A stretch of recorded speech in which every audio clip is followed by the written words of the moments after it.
మరణం అందరూ అనుకున్నారు 3 మేకులు పీక్కోలేడు.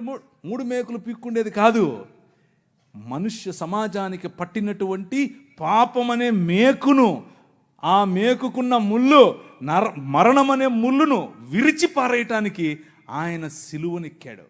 సిలువనెక్కి ప్రపంచాన్ని మార్చటానికి, ప్రపంచములో దేవుని రాజ్య సువార్త ప్రకటించటానికి, ప్రపంచములో the presence of his countenance, దేవుని సన్నిధి మన మధ్యకు తీసుకుని రావటానికి, ఇమ్మానుయేల్ అనేటటువంటి ఎక్స్పీరియన్స్ మనకి ఇవ్వటానికి, ఆయనే స్వయంగా పగటిలో మేఘస్తంభముగా, రాత్రిలో అగ్నిస్తంభముగా, నీళ్ళిచ్చు బండగా ఎలా అయితే ప్రపంచములో ప్రతి సమయములోనూ తన ప్రమేయాన్ని మనుష్యుల మధ్యలో చూపిస్తూ వచ్చాడో, పురాతన కాలము మొదలుకొని శాశ్వత కాలము, ఇప్పుడు భారతదేశంలో, ఇప్పుడు మిగిలిన దేశాల్లో, ఇప్పుడు అమెరికాస్, ఇప్పుడు ద హోల్ వరల్డ్ లో తన ప్రమేయాన్ని చూపిస్తున్నాడు.